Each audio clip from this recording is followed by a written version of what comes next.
السلام علیکم هموطنان گرامی. من از یک مهاجر میباشم که همگی 19 سال دارم و 2 سال باز در استرایک کار فعالیت میکنم.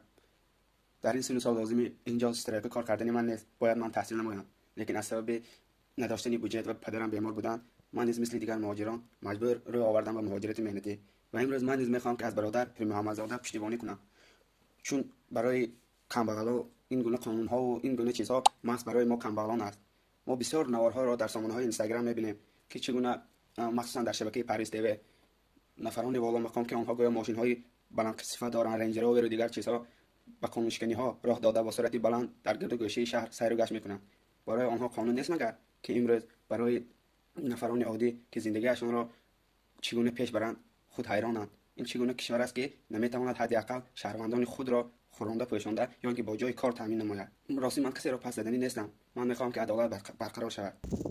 یکم بازی با уже гап برآمدست که یک با برادر уже خفیدیان محکم کردیان با ایمینا برای همون عدل وحدت همون ملیسایی که ما همه شما میشناسیم برای که حال شما را начальник приказ نداده شما میرین уже айвай آدم 20000 сомон 50000 сомон талаб میکنین که تو همیشه گپا را گفتی مقصد است و پول میکنین که ایمینا همین گپ برای شما ای الله بترسین برادرو این وظیفه شما 40-50 سال نیستین 20 سال نیستین همین روز اگر در کار شود اگر شما را این وظیفه سر میکنن آخه میگن که جناب عالی میگه که شکرانه همین دولت کنین شکرانه همین زمین کنین شکرانه کنین که همه خیلی وطن زیبا داریم.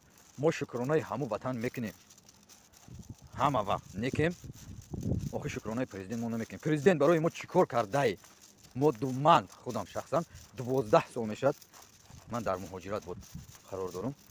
مقصد ما благодарят میکنم همه ولادیمیر ولادیمیرویچ پوتین دکی ما را نیکیم ما در کار میتیم کار میکنیم پول کار میکنیم روی میکنیم وطن. مقصد ما 12 سالی 15 سالی در اینجا حیات نگذره زن فرزندای ما در تاجیکستان ما در اینجا مقصد عذاب کشیدیم تا که پول کار کنیم روی کنیم وطن.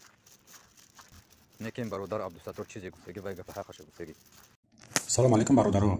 من یک مهاجر از شهر مسکو میخوام ناراضگی خودم بیان کنم برای عبدالستار پیر محمدزاده که این ژورنالیست سخن حق گفت و او را محکم کردن. من از کل مهاجرا احترام خواهش میکنم که بیاید همه یک جا شویم. یک ویدیو 1 دقیقه با این نوار جان ما رو نمیگیرن. نخو 10 میلیون مهاجر 1000 نفر پیدا نشود که 1 مینوتی نوار کنن. سبب در چیه که ما یک جا نمیشیم؟ تا کی ما عذاب میکشیم؟ تا کی ما در این دولت اجنبی و تایپوی اجنبی را توزیع میکنیم؟ وقت ساعت شده که باید ما یک جا شویم.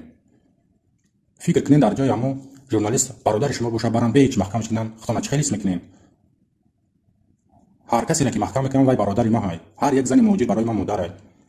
ما باید خاموش نایستیم. نخو که زن موجود بخواد ناراضگی خودش بیان کنه اما مردها خاموش بیستیم. این خیلی نمیشود. برادرای عزیز 1 مینوت نوار کنین ناراضگی خودتون بیان کنین.